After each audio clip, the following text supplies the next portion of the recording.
Hey there, welcome back for part 7 of your Guru Market, creating those dream clients. So I'm hoping you enjoyed the exercise with the client bubbles, that reductionist process of looking at a market and then breaking down the market into submarkets and submarkets and submarkets and being able to explain each layer of the bubbles. Okay, I've found it to be a really, really powerful way of me getting clearer and clearer on who it is that I do want and who it is that I don't want. That kind of reductive exclusive process, as in, yeah, we're excluding people, but not because we don't want them to be served, but simply, actually, I'm not going to be the best fit for you. You can go over to somewhere else, go looking for someone else. And that's how I'd like you to kind of look at this whole process, really. Right, a lot of coaches get really fearful around about this point in the program. That again is those worries about judgments and judgments on themselves. Does this mean I don't care about people? That I'm leaving people behind? That all this kind of thing, right? And just understand that you're not the only coach in the world. There are lots and lots and lots of people out there who, for them, the people that you wouldn't mind coaching with, but they're not really your people. There are for other people, that's their dream client. So please, please, please let other people have access to their dream clients and who are going to get served much better. Okay. But I'm hoping you enjoyed that bubbles exercise, and I'm hoping that you got a feeling for who your people are now. If you've done the work as intended, then you should be very clear about who you're going to focus your intentions and your conversations on for the next 18 to 36 months. Now, remember, when you're building out your product, you were asked kind of what was the conversation you really want to have for the next 18 to 36 months, and that shaped your product suite, right? Well, now we're being asked who do you want to have the conversation with for the next 18 to 36 months, and that's going to shape your client, right? It's a fairly simple process. It's a repetitive and reductive process. We decide what we do want, what we don't want, and we kind of start to narrow out everyone in between.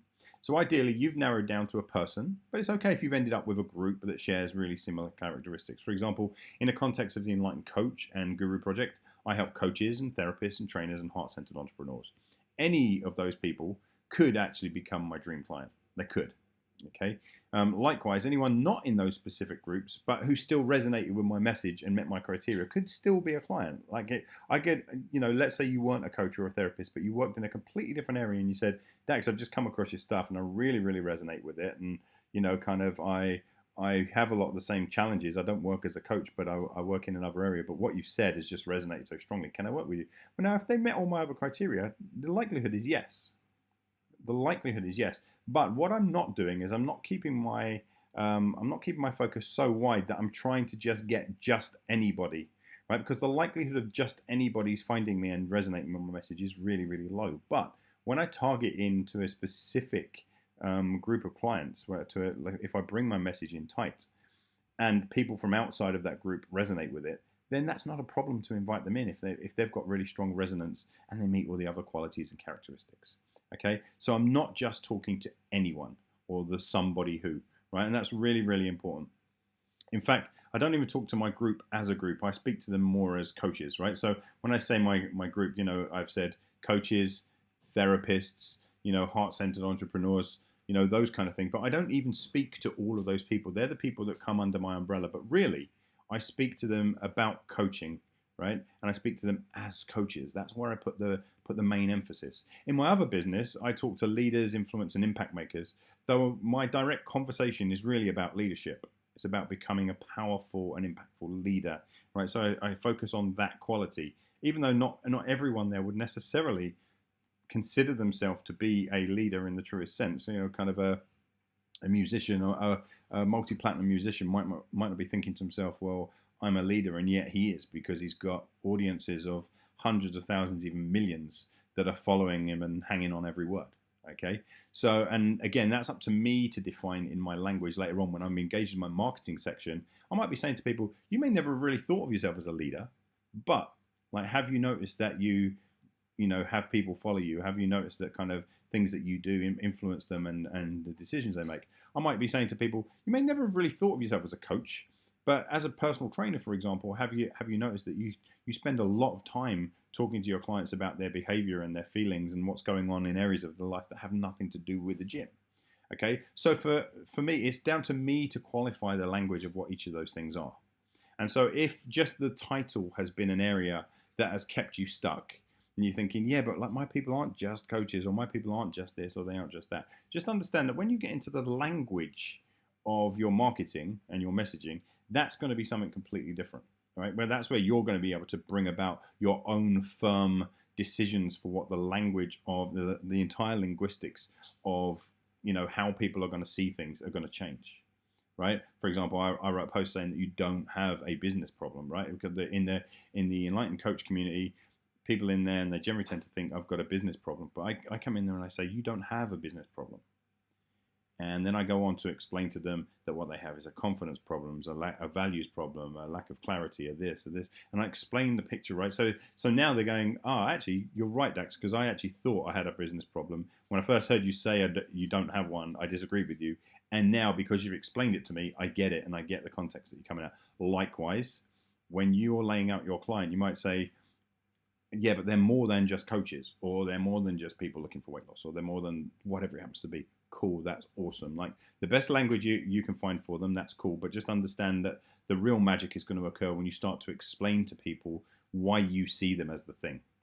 Why, for example, you see kind of somebody as still as an athlete, even though they're out of condition, right? And you might be defining later on that the reason I'm calling you the athlete is because kind of you've got this push, you've got this drive, you've got the commitment to the activity, you've got like any number of qualities, right? That's down to you with your program. But I just wanted to kind of make that clear that how you explain this is the job of the marketing section, right? And the messaging section.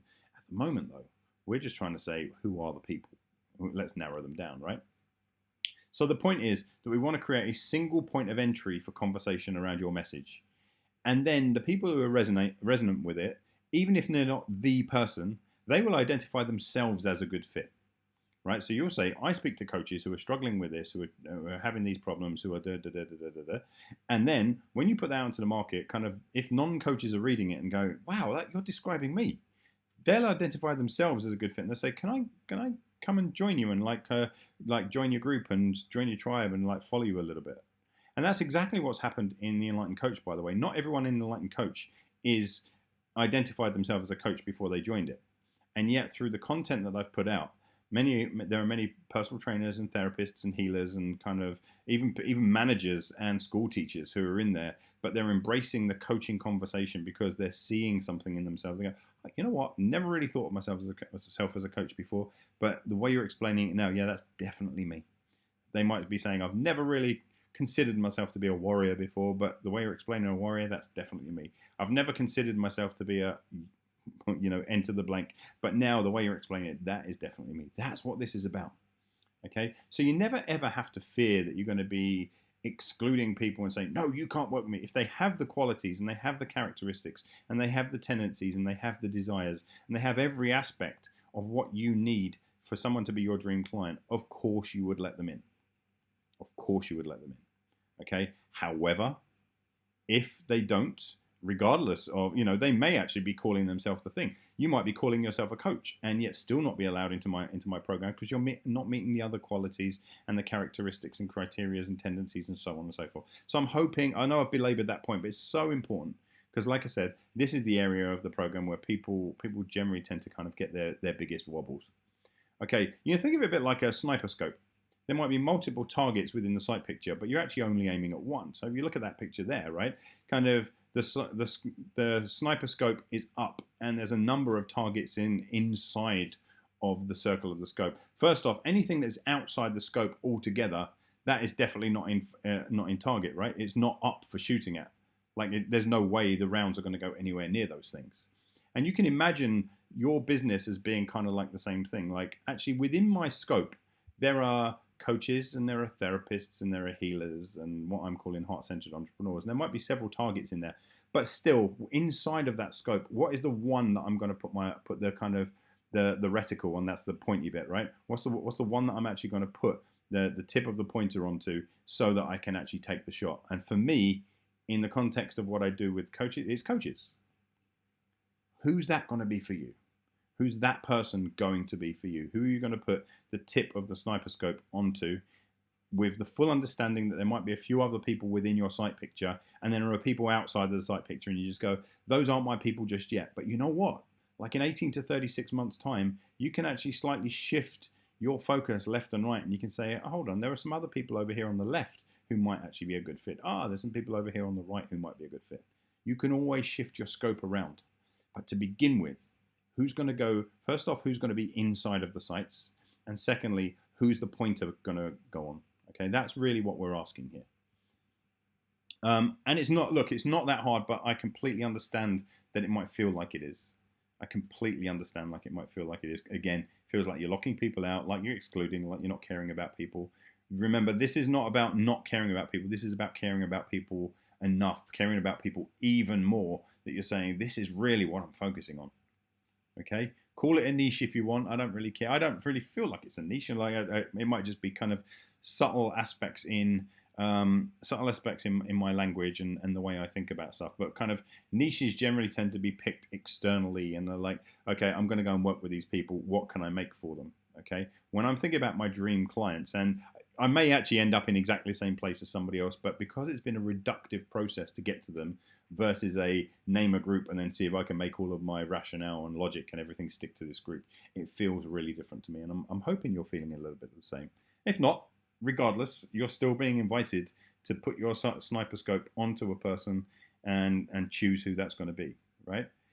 Reality is that you're about to do a lot more good in the world with a much tighter focus. That's the reality. You will do a lot more good in the world with a much tighter focus because you'll be known for something. And as you become known for something, your estimation in the world will go up, your value will go up, more people will listen to you. And because more people are listening to you, even those who aren't paying you, you're going to help a lot more people in the world rather than the generalist who's not really saying anything about anything. And it's really hard for people to kind of attach themselves to you.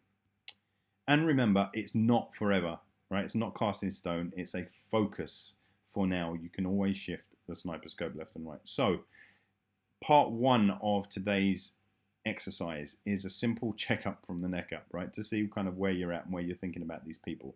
And it's a bunch of questions really. And you can go through them one at a time. And you should be able to kind of answer in the positive to each one of these, right? So does your person meet your qualities? Right. Remember, right at the start of this phase, you decided that your dream client was going to have all these certain qualities. So the qualities are probably the least tangible aspect in terms of the work that we're doing here, just because you're going to know those qualities. They're going to become a filter for the people as you're working with them, right? So, but do they meet your qualities?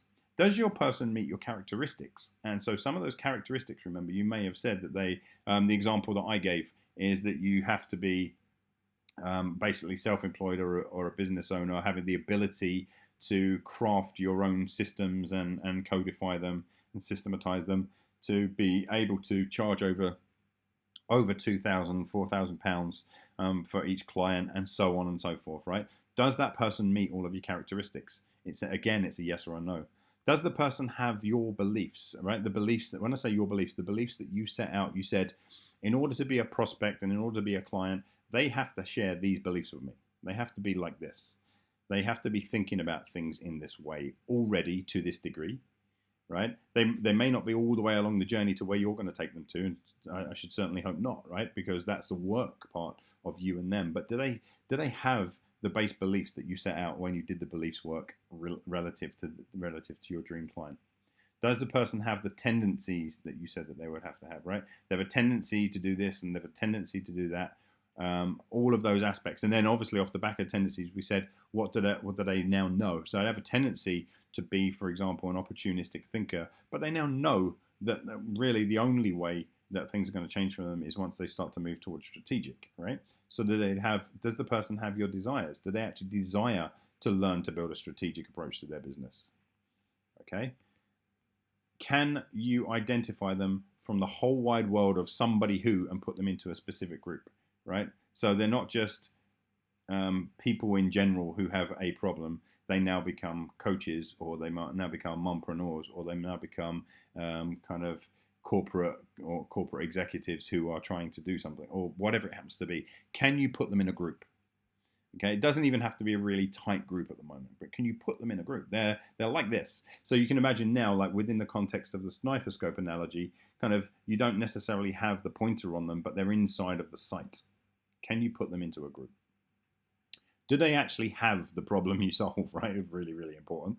Are they seeking the solution you provide? Like you've said, I'm going to help you to do this, and somebody's saying, yeah, like all you're saying here sounds really really cool, but kind of I don't really see the problem in the same quite the same way as you're seeing it, and so I'm not really looking for the same solution. So if you're for example a coach who's trying to help people to create more freedom in their life, and kind of break away from the kind of the chains of expectation and all the must and have to and should, and yet they're deeply entrenched in the working culture of a corporation, and they're still seeking to climb the corporate ladder. Well, obviously, being part of a corporation, I'm not saying this is impossible, by the way, but being part of a corporation means that you're still within the structure and confines of somebody else. Those people are going to dictate your working hours and what you can earn and all that kind of stuff. So it may be that the solution you provide isn't going to work for that particular group of people, even if they really need help and all the rest of it. You might go, they're not really seeking the solution I provide. What I have set my business out to do and my programs out to do is to help people break free of the structure and stricture and the kind of limits and restrictions and all that kind of stuff. And yet this is a person who wants to get better within the structure and strictures that they're in. So actually maybe just maybe they're not the right fit. Do they understand with and resonate with your philosophy? That's an obvious one.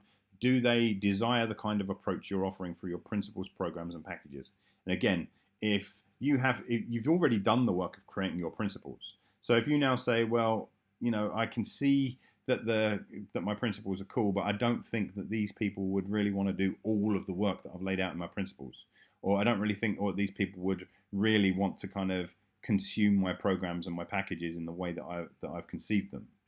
Then they're probably not your people, right? So if there's a no there, then they're not your people. They may be able to afford you, they may have the problem, but maybe they don't want the kind of approach you're offering. If you're saying, well, actually, I do my coaching online and in group or through retreat or whatever it happens to be, and they go, yeah, I don't want to come on retreats and I don't want to do any group stuff, and so I don't really like how you've laid out your programs and your packages. And by the way, I don't really feel like I need to do some of the principles you've got there. I don't want to be delving into all the beliefs and all the values bullshit. I'd much rather just kind of get on with a straight line approach and start taking action on my goals. Well, they're not going to be the kind of people that you need in order to have them classify as your dream client, right? Can they pay? Obvious, right? But so many people forget this. They do all this all the other work, and then they go, yeah, but can they pay? And then they realize that actually they've been putting their sights on the kind of client that probably can't. Okay, and we never know, because obviously we do know that there are people who are near to broke, who at times of extreme emergency and times of extreme challenge in their life, they might go out and take out credit cards and do all kinds of stuff to join in. And that's cool, like that's fine. But can you build a business around that? Like knowing for a fact that every person who's in that boat is going to be the kind of person who can pay you? Or is it a kind of a better and fairer strategy to say, I need to be kind of having people who are working within this scheme, or they have incomes in this kind of bracket, and in order to have incomes in that kind of bracket, they may be doing certain kind of work, or they may be entrepreneurs or business owners or whatever it is, right? And again, if you've had experience that says that even people with very little money, like when they see things that they really value, they somehow find the money. That's cool. So I'm not telling you what you can't do. I'm asking you the question: can they pay? Do you believe that they can pay? And then perhaps the more important question is, will they pay? I've had clients who can pay. I've had millionaires and multimillionaires and kind of decamillionaires, right? They've had tens or even hundreds of millions who won't pay for certain things still. And yeah, I've had people that are on kind of less than six figures who've stepped up and they've paid for it. So just because they can pay, it doesn't mean they will pay. So who are the people that are most likely to pay you? Will they pay? Right? Important questions. If there is a negative response to any of those questions, then they're simply not your person. And you can bend it and you can stretch it and you can rationalize it and justify it and all the rest of it. But I'm not looking for you to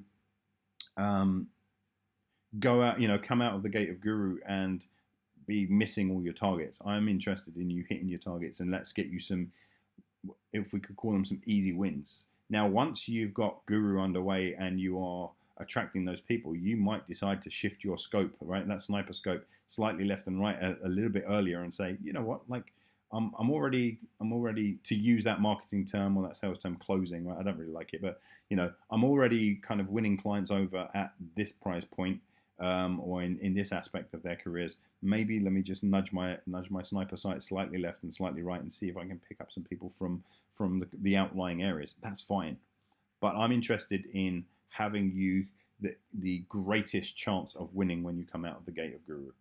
Okay. So what I'm saying here is, if there are negative responses to any of those questions, then they're not your person. So what you're being invited to do is go back through those questions relative to anybody that you have narrowed down. Like, so if you've narrowed it down to a specific person, then run these questions against a specific person. If you've narrowed it down to a group of 3 or 4, like I said, coaches, heart-centered entrepreneurs, therapists, and personal trainers, then I would have to run that against all 4 of those groups and see kind of, okay, do they fit? Do they fit? Do they fit? Right? This is what we're asking ourselves. Do they fit? So why is that important? Because if you work with anybody who says no to any one part of that, right? They basically, they're not resonant with your philosophies. They don't really value the work that you do. They don't really want to consume the entire program the way you've conceived it. They don't really want the solution that you provide. They don't really kind of sense that they have exactly the same problem. They don't pay, or they don't want to pay, or whatever. You are moving away from your dream life.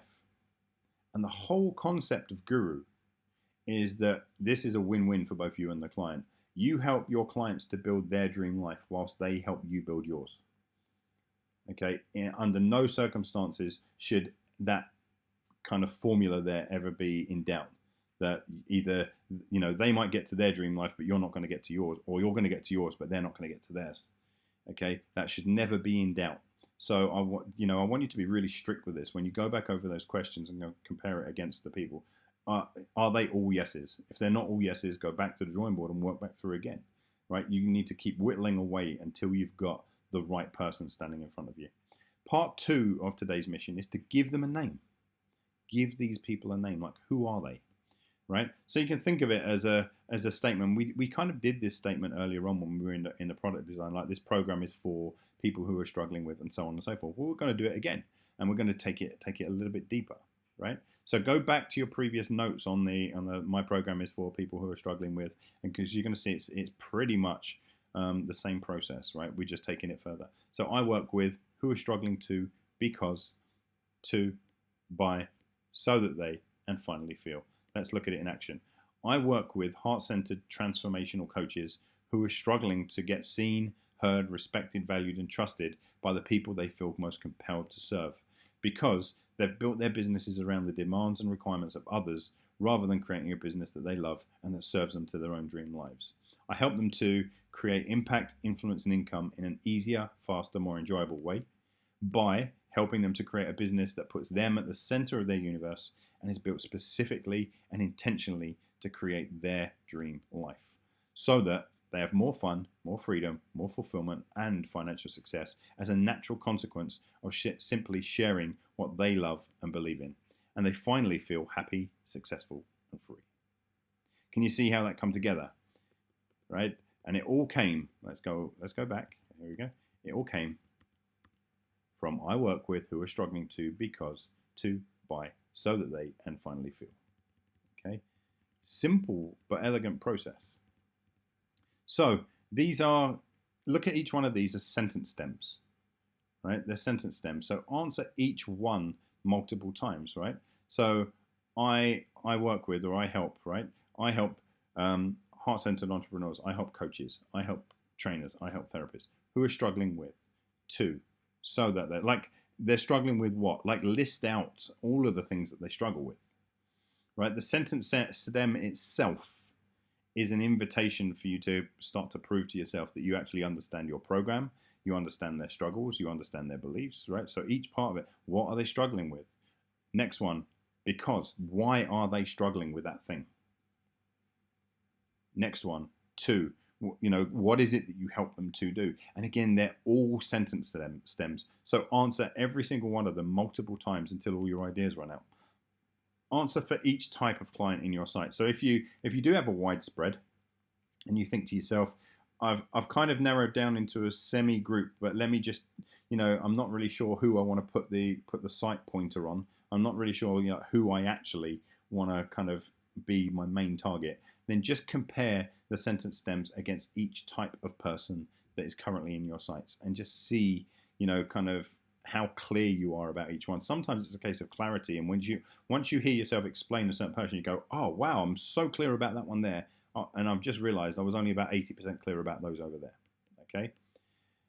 So I always say to people that you have to move a lot of coal to find your diamonds. And that's what this is. This sentence stem process is you laying out a lot of coal. So once you have plenty of coal through, kind of lots and lots of sentence stems, and start digging. Start digging into your answers and combine all the best bits, right? So you might find that kind of that you were explaining it in one way over here, and then over there you've explained it in a slightly better way. Cool. Grab all the best bits and then combine all the best bits so that they sound and feel most like you and the intention you have for your service. Okay, and that's exactly how I came up with, kind of my explanations of who it is that I work with, and how I help and all that kind of stuff. Okay, dig around and you will soon find the diamonds, I promise you. But this is a slightly extended mission now, right? Because obviously you're going to have a lot of things to say, but try and write quickly, and try and turn this into a kind of like a predictive writing kind of thing. Like do this with a pen and paper. Keep your pen moving. Just keep writing answers. Right? You can actually do this exercise in about 15-20 minutes. I promise you, right? And within 15-20 minutes, you'll probably have most of the really good answers. Once you've done 15-20 minutes, go away, have a cup of tea, kind of go and do something else, come back to it a little bit later, and give yourself another 10 or 15 minutes, right? To kind of fill in any answers, and then actually sit down and start compiling the bits that you love the most, like the best statement that you have about who it is that you help, the best statement you have about the struggle, the best statement you have about what you help them to do, and so on and so forth, right? But by the end of this mission, we want you to have that statement. Okay, and then share your top 3 variants of your dream client statements in writing in the thread. Share your top 3 variants, okay? And tell me why they're your favorite 3 variants, what it is that they're doing for you, why you've selected them out of all of the different ways that you could have expressed it. Okay, so that's it. Get to it.